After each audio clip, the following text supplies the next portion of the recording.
Votre âge cache un super pouvoir que peu de gens connaissent.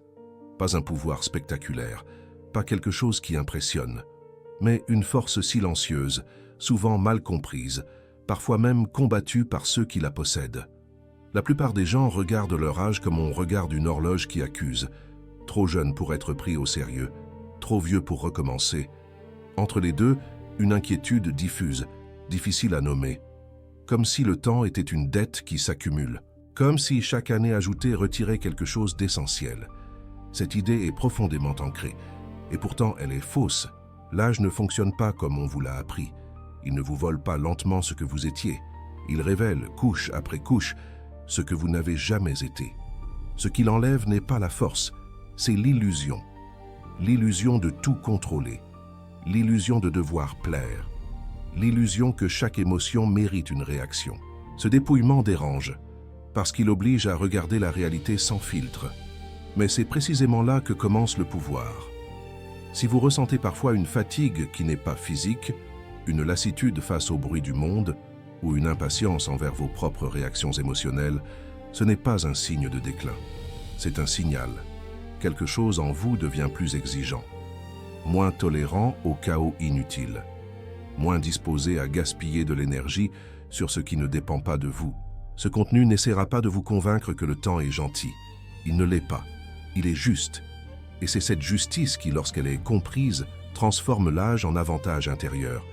Vous n'allez pas apprendre à rajeunir. Vous allez apprendre à voir plus clair, à distinguer ce qui mérite votre attention de ce qui mérite d'être laissé tomber, à comprendre pourquoi certaines luttes vous épuisent et pourquoi d'autres, plus discrètes, vous renforcent. À partir d'ici, il ne s'agit pas de changer votre situation.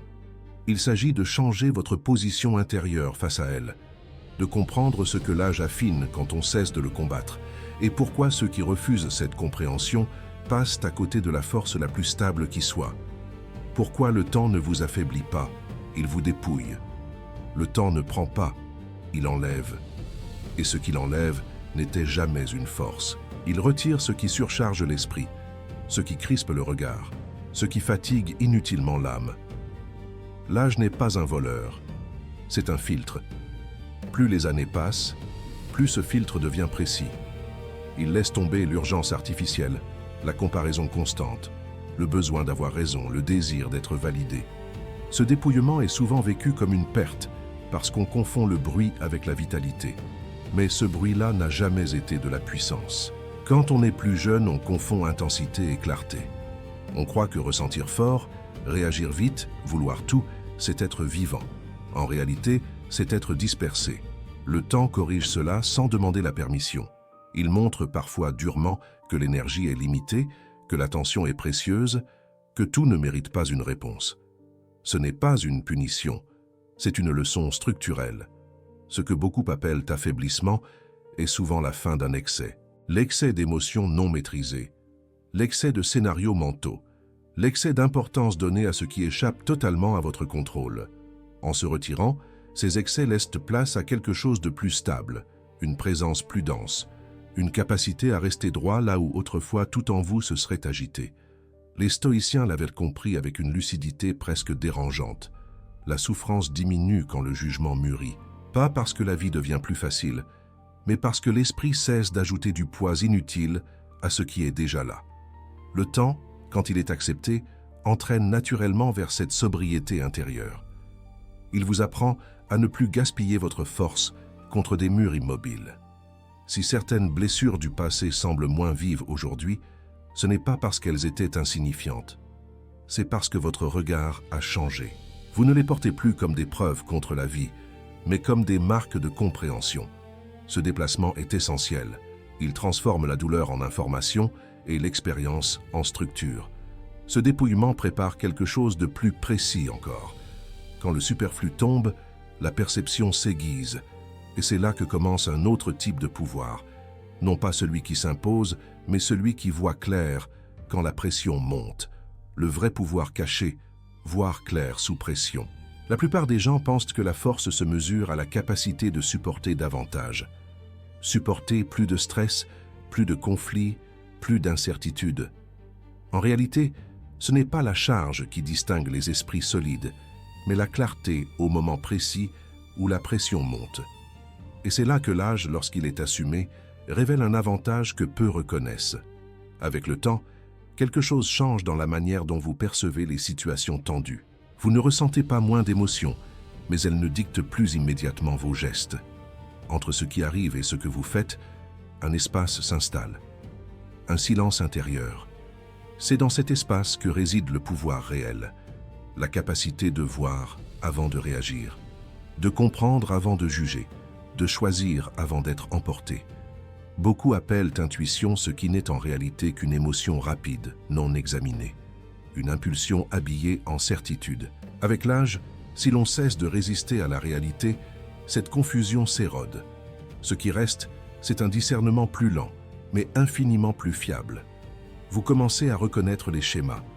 Vous voyez venir les conséquences avant qu'elles ne se manifestent. Non par génie, mais par lucidité. Sous pression, l'esprit immature se contracte. Il cherche à défendre une image, une position, un besoin d'avoir raison. L'esprit discipliné, lui, s'élargit. Il distingue immédiatement ce qui dépend de lui et ce qui n'en dépend pas. Cette distinction n'est pas une idée abstraite. Elle devient un réflexe. Et ce réflexe transforme la manière dont vous traversez les conflits, les pertes, les décisions lourdes. Voir clair sous pression ne signifie pas être froid. Cela signifie être stable. Vous ressentez toujours la tension, mais elle ne brouille plus votre jugement. Vous n'êtes plus obligé de répondre à chaque provocation, ni de réparer chaque inconfort émotionnel. Vous choisissez vos combats. Et souvent, vous découvrez que beaucoup n'en étaient pas. Ce pouvoir est discret, presque invisible de l'extérieur. Il ne fait pas de bruit. Mais intérieurement, il change tout. Il vous rend moins vulnérable aux tempêtes émotionnelles, moins dépendant de l'approbation, moins prisonnier de l'urgence. Et cette clarté prépare une autre transformation, plus déroutante encore, celle qui naît quand le temps commence à retirer des options et que cette perte devient une libération. Ce que l'âge vous retire des mains. Et pourquoi? C'est une libération. À un certain moment, sans annonce officielle, le temps commence à retirer des choses. Pas brutalement, pas comme une perte spectaculaire. Il enlève des options. Il réduit la dispersion. Il ferme certaines portes que vous pensiez garder ouvertes indéfiniment. Beaucoup vivent ce resserrement comme une menace. En réalité, c'est l'un des gestes les plus précis que la vie puisse poser sur un esprit humain. Quand tout semble possible, rien n'est réellement choisi. L'abondance d'options crée une agitation constante, une hésitation chronique, une peur silencieuse de se tromper. L'âge met fin à cette illusion. Il ne vous demande plus ce que vous pourriez faire, mais ce qui mérite réellement d'être fait. Et cette distinction change profondément la manière de vivre. Ce que vous perdez d'abord, c'est la vitesse inutile, l'empressement de répondre à tout, la nécessité de suivre chaque mouvement extérieur. Cette lenteur nouvelle n'est pas une faiblesse, elle est une précision. Elle vous empêche de gaspiller votre énergie mentale sur des décisions secondaires. Elle vous oblige à hiérarchiser, à reconnaître que tout ne mérite pas votre temps, votre attention, votre réaction émotionnelle. Vous perdez aussi l'illusion du temps infini. Et c'est précisément là que la liberté apparaît. Quand le temps semblait illimité, chaque choix pouvait être repoussé. Chaque décision importante pouvait attendre. Avec l'âge, cette attente devient inconfortable, mais cet inconfort est productif. Il pousse à l'alignement. Il force à agir non plus selon l'envie du moment, mais selon ce qui est cohérent avec ce que vous êtes devenu. Beaucoup confondent liberté et accumulation de possibilités. Les stoïciens savaient que la vraie liberté naît de la réduction. Moins d'attachements inutiles, moins de désirs contradictoires, moins de dépendance au regard des autres. Ce que l'âge retire, ce sont précisément ces chaînes invisibles. Il ne vous enferme pas, il vous allège. Cette libération est souvent silencieuse. Elle ne ressemble pas à une victoire. Elle ressemble à une paix sobre. Une capacité nouvelle à dire non sans justification excessive, à quitter des situations qui ne nourrissent plus, à accepter que certaines routes ne vous appartiennent plus, sans amertume, sans nostalgie dramatique. Le regret commence à se dissoudre quand on comprend cela. Ce que vous n'avez pas fait n'est pas forcément une erreur, c'était parfois une option qui ne vous était pas destinée.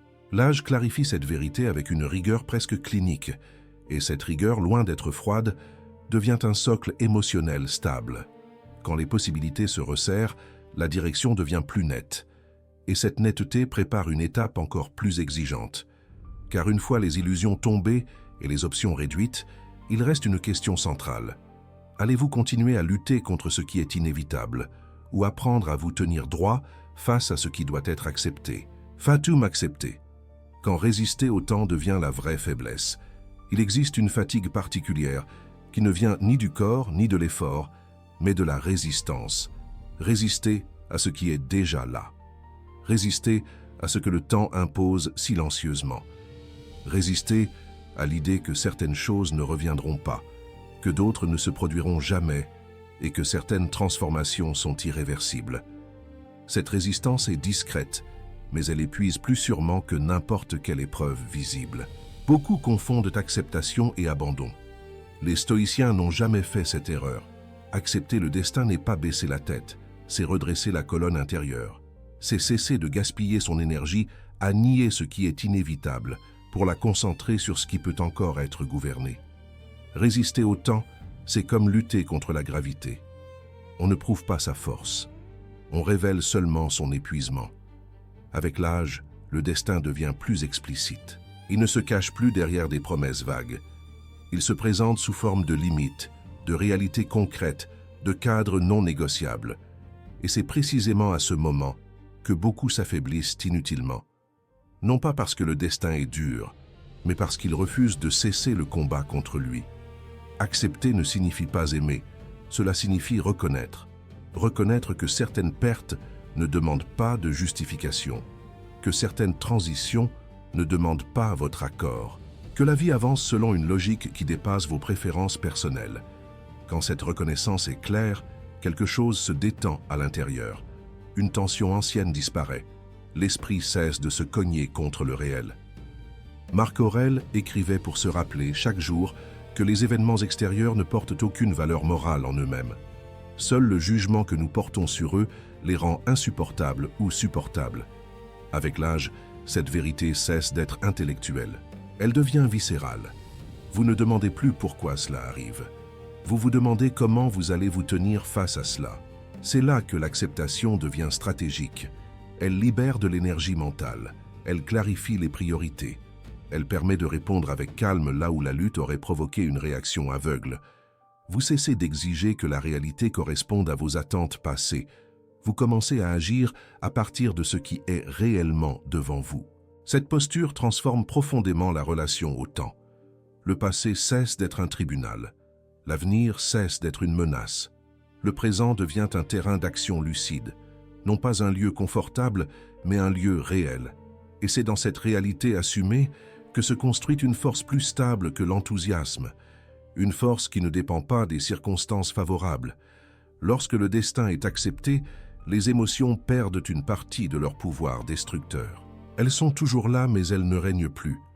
Et cette bascule ouvre la porte à une maîtrise plus fine encore, car une fois la lutte abandonnée, il devient possible de gouverner ce qui, jusque-là, semblait ingérable. Pourquoi les émotions deviennent plus supportables si vous les gouvernez? Avec le temps, beaucoup espèrent que les émotions s'atténuent d'elles-mêmes, comme si l'âge devait naturellement anesthésier la peur, la colère, la tristesse ou l'impatience. Cela n'arrive presque jamais. Ce qui change réellement, ce n'est pas l'intensité émotionnelle, mais la relation que vous entretenez avec elle. Et cette différence est décisive. Les émotions ne deviennent pas plus faibles, elles deviennent plus lisibles. Vous commencez à reconnaître leur apparition, leur mécanique, leur durée. Vous voyez qu'elles montent, qu'elles culminent, qu'elles redescendent. Cette observation, lorsqu'elle est répétée avec honnêteté, enlève aux émotions leur pouvoir le plus dangereux, celui de se faire passer pour des ordres. Une émotion n'est pas une directive, c'est une information. Et l'âge, lorsqu'il est accompagné de raison, transforme cette information en signal plutôt qu'en commande. L'esprit jeune a tendance à se confondre avec ce qu'il ressent. Il dit « je suis en colère, je suis anxieux, je suis blessé ». L'esprit discipliné apprend à dire « la colère est là, l'anxiété est là, la blessure est là ». Cette nuance paraît minime, mais elle change toute la structure intérieure. Elle crée une distance suffisante pour choisir. Et choisir, même lentement, est déjà une forme de liberté. Gouverner ses émotions ne signifie pas les réprimer. La répression accumule, elle rigidifie. elle finit par exploser.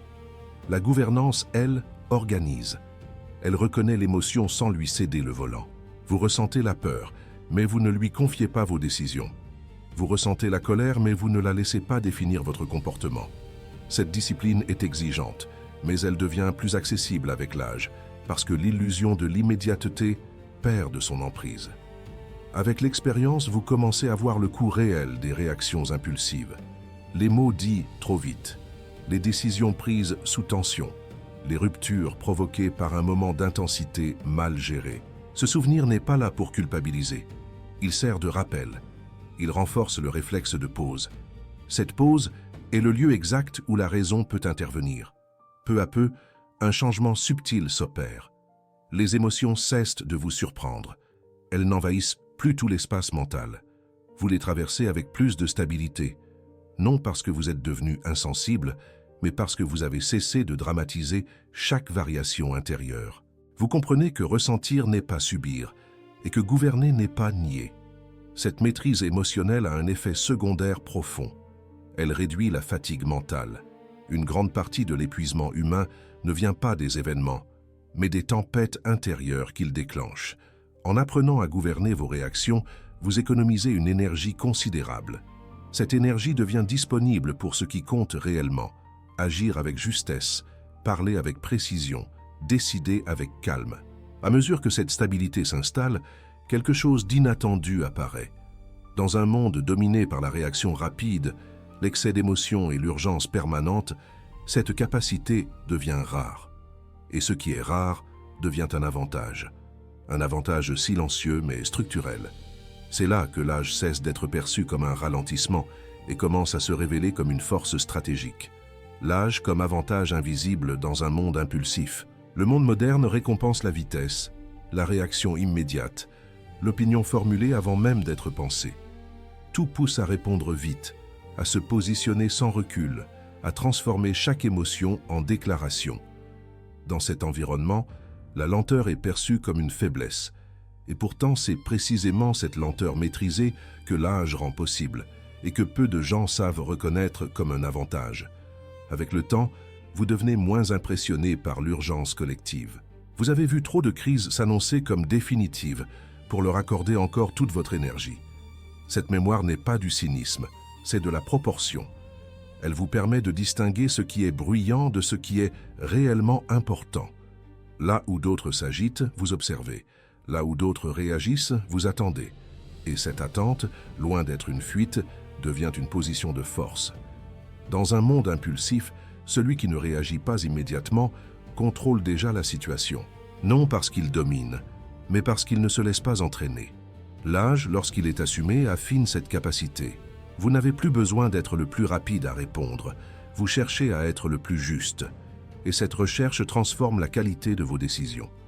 La société valorise souvent l'intensité émotionnelle comme preuve de sincérité.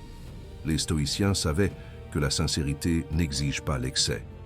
Elle exige la cohérence. En refusant de confondre émotion forte et vérité, vous gagnez une stabilité rare. Vous devenez quelqu'un dont la parole pèse, précisément parce qu'elle n'est pas dictée par l'instant.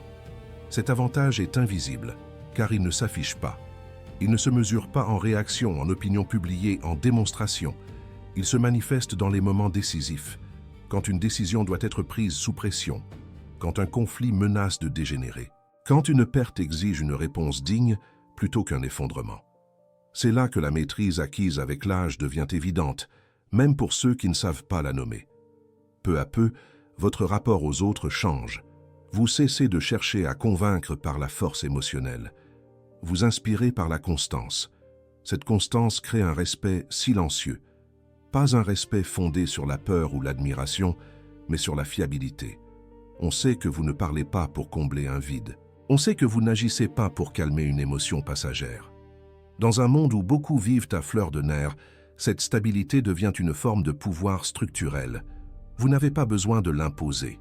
Il s'impose par contraste, et ce contraste prépare une réflexion plus intime encore, car lorsque l'agitation extérieure cesse de vous séduire, une question plus profonde apparaît, celle du temps passé, du temps perdu, et de ce que peu de gens comprennent avant qu'il ne soit tard. Ce que peu de gens comprennent trop tard. Il existe une inquiétude sourde qui accompagne beaucoup de vies, une peur de s'être trompé de rythme, de direction, parfois même de rôle. Cette peur ne crie pas, elle murmure. Elle se manifeste dans les silences, dans les comparaisons involontaires, dans cette question intérieure que l'on repousse sans cesse. Est-ce que j'ai compris ce qu'il fallait comprendre? La plupart des gens tentent d'étouffer cette question par l'agitation. Ils remplissent leur temps pour ne pas l'entendre. Mais le temps, justement, finit toujours par la rendre audible. Ce que peu de gens comprennent, c'est que la compréhension n'est pas une récompense accordée tôt. Elle est souvent le résultat d'un ralentissement forcé. Tant que l'on court, on confond mouvement et direction. Tant que l'on accumule, on confond expérience et clarté. L'âge, en réduisant la vitesse et en éliminant certaines illusions, crée les conditions d'une lucidité que rien d'autre ne peut produire. Beaucoup regrettent de ne pas avoir su plus tôt, mais ce regret repose sur une idée fausse, celle que l'on aurait pu comprendre avant d'être prêt. La compréhension profonde n'est pas un savoir que l'on manque, c'est une structure intérieure qui se construit. Et cette structure exige du vécu, des erreurs, des déceptions, des ajustements successifs. Ce que vous comprenez aujourd'hui n'aurait pas eu de prise sur vous hier. Non par manque d'intelligence, mais par manque de maturité intérieure. La honte liée au temps passé est l'un des pièges les plus inutiles de l'esprit humain. Elle suppose que la vie aurait dû être linéaire, efficace, optimisée dès le départ. Les stoïciens n'ont jamais défendu cette vision. Ils savaient que l'être humain apprend par friction, que la sagesse n'est pas une ligne droite, mais une convergence lente. Ce qui arrive tard n'est pas moins valable. Parfois, c'est précisément ce qui arrive au bon moment. Lorsque cette idée est réellement intégrée, quelque chose se détend profondément. Le passé cesse d'être une accusation permanente. Il devient un matériau. Une suite d'événements qui ont façonné votre capacité actuelle à comprendre, à décider, à résister. Vous cessez de vous juger avec des critères que vous n'auriez pas pu satisfaire à l'époque. Vous commencez à vous regarder avec une forme de justice intérieure. Ce changement est subtil, mais décisif. Il transforme la manière dont vous regardez les autres aussi. Vous devenez moins sévère, moins pressé de conclure. Vous reconnaissez chez autrui les mêmes phases que vous avez traversées. Cette reconnaissance ne mène pas à la complaisance, mais à une lucidité plus humaine. Vous comprenez que chacun avance avec les outils qu'il a, jusqu'à ce que d'autres deviennent disponibles. Comprendre plus tard n'est pas un échec. C'est souvent la preuve que l'esprit a survécu assez longtemps pour devenir plus précis. Et cette précision prépare une transformation encore plus silencieuse. Car quand la honte se dissipe et que le regret perd son pouvoir, il devient possible de sentir un alignement intérieur nouveau. Un état où rien d'extérieur n'a changé, mais où tout, à l'intérieur, commence à tenir droit. La transformation silencieuse, quand rien d'extérieur ne change, mais tout s'aligne. Il n'y a pas de moment précis où cette transformation commence. Pas de rupture nette, pas de scène spectaculaire. Elle s'installe discrètement, presque à votre insu. Un jour, vous réalisez que certaines choses qui vous agitaient autrefois ne vous atteignent plus de la même manière. Les événements sont similaires, les contraintes sont toujours là, et pourtant, la réaction intérieure a changé. Ce changement ne vient pas d'un optimisme soudain ni d'une confiance exagérée. Il vient d'un ajustement du regard. Vous ne demandez plus à la réalité de vous épargner. Vous lui demandez d'être clair, et cette clarté suffit. Elle vous permet de répondre avec justesse, plutôt que de subir avec émotion. Vous cessez d'attendre que le monde se calme pour trouver votre équilibre. Vous construisez cet équilibre à l'intérieur, indépendamment du bruit. À ce stade, la discipline ne ressemble plus à un effort constant. Elle devient une posture. Vous ne forcez plus votre esprit à rester stable. Vous l'avez entraîné à reconnaître ce qui mérite une réaction et ce qui ne la mérite pas. Cette économie mentale est profonde. Elle libère de l'espace, de l'attention, une énergie qui n'est plus dispersée dans des combats inutiles. Ce qui surprend souvent, c'est la sobriété de cette transformation. Il n'y a pas d'euphorie, pas de sentiment de victoire. Il y a une forme de solidité tranquille, une capacité à rester présent sans se crisper, à traverser l'incertitude sans imaginer immédiatement le pire, à accepter l'inconfort sans lui donner une dimension dramatique. Cette sobriété est un signe de maturité intérieure, pas de résignation. Les stoïciens décrivaient cet état comme un accord avec la nature des choses. Non pas une soumission, mais une cohérence. Vos pensées, vos décisions et vos actions cessent de se contredire. Ce que vous savez, ce que vous ressentez et ce que vous faites commencent à aller dans la même direction. Cet alignement réduit considérablement la souffrance inutile. De l'extérieur, peu de choses sont visibles. Vous n'expliquez pas ce changement. Vous ne le revendiquez pas. Mais ceux qui vous observent attentivement le perçoivent. Dans votre manière de parler, de décider, de rester silencieux quand d'autres s'emportent. Cette stabilité inspire sans chercher à convaincre. À l'intérieur, en revanche, tout est différent. Vous vous sentez moins fragmenté, moins tiraillé entre ce que vous devriez être et ce que vous êtes réellement. Cette réconciliation n'est pas parfaite, mais elle est suffisante. Elle vous permet d'avancer sans vous trahir à chaque pas. Et lorsque cet alignement s'installe, une dernière compréhension devient possible. Une compréhension simple, presque austère, mais profondément libératrice. Celle que l'âge ne vous a rien retiré d'essentiel. Il vous a seulement guidé vers ce que vous pouviez enfin porter sans vous perdre. L'âge ne vous a rien pris que vous ne deviez abandonner.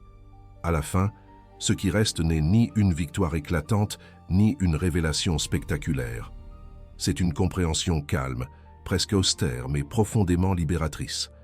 L'âge ne vous a pas amputé d'une force vitale. Il vous a séparé de ce qui vous alourdissait. Il a retiré ce que vous portiez par habitude, par peur, par mimétisme.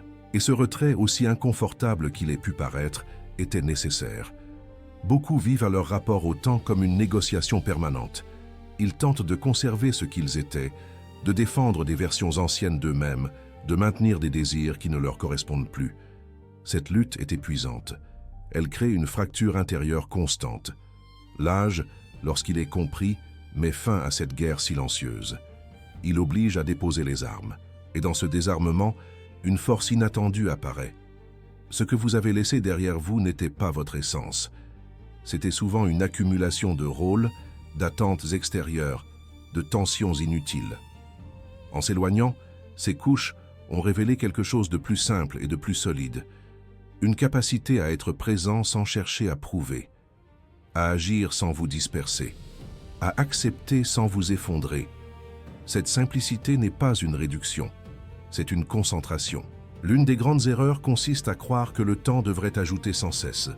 Plus d'assurance, plus de certitude, plus de reconnaissance. En réalité, le temps affine en retirant. Il vous apprend que la valeur ne se mesure pas à ce que l'on accumule, mais à ce que l'on n'a plus besoin de porter. Cette leçon est exigeante. Elle demande du courage, non pour conquérir, mais pour consentir à ce qui est. À ce stade, le regard sur la vie change profondément. Les événements ne sont plus interprétés comme des attaques personnelles. Les pertes ne sont plus vécues comme des injustices absolues. Les limites ne sont plus perçues comme des humiliations. Elles deviennent des cadres, et un cadre clair rend l'action plus juste. Vous cessez de vous débattre dans un espace infini. Vous agissez dans un espace réel. Cette compréhension ne rend pas la vie plus douce, elle la rend plus nette. Vous savez ce que vous pouvez influencer. Vous savez ce qui vous échappe.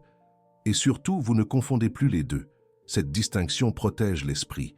Elle réduit l'usure émotionnelle. Elle permet de traverser les difficultés sans vous perdre à l'intérieur. Il n'y a rien à célébrer bruyamment ici. Pas de triomphe à afficher. Seulement une posture intérieure droite. Une manière de tenir face au temps sans nostalgie excessive ni anxiété anticipée. Le passé n'est plus une prison. L'avenir n'est plus une menace. Le présent devient un lieu habitable. L'âge, ainsi compris, cesse d'être un compte à rebours. Il devient un instrument de discernement. Il vous guide vers ce que vous pouvez réellement soutenir, comprendre, incarner. Ce qui a disparu devait disparaître. Ce qui reste est plus sobre mais plus fiable, plus silencieux mais plus fort. Et lorsque cette idée est pleinement intégrée, une paix particulière s'installe. Non pas l'absence de difficultés, mais l'absence de lutte inutile contre ce qui devait être traversé. Vous avancez avec moins de poids, moins d'illusions, moins de colère contre le réel. Ce n'est pas une fin, c'est une manière plus juste de continuer.